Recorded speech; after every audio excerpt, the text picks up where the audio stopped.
By fall of 2009, the twins were pushing back hard.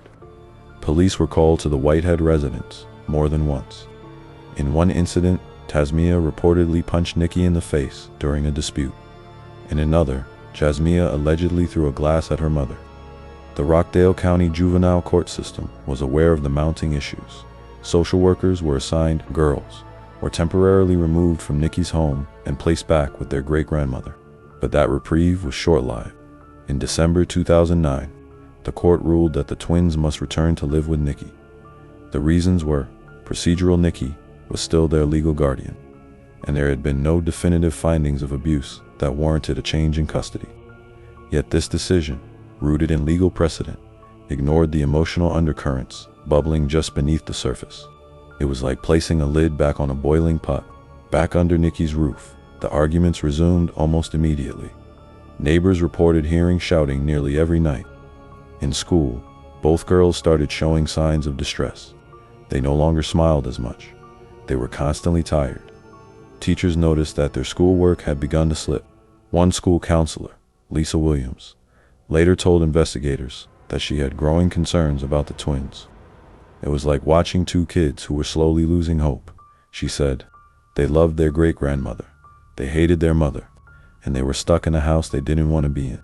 Yet Nikki wasn't some monstrous figure. Friends described her as someone who truly wanted to do better. She was trying to build a life. She'd enrolled in cosmetology school, worked part-time as a stylist, and had been striving to become more involved in her daughter's academic and personal lives. But the harder she tried, the more the twins resisted. Still, something darker was growing beneath the surface. The arguments were no longer just verbal. They were physical, destructive, and escalating. By the end of 2009, Nikki had told at least 2 people that she didn't feel safe in her own home.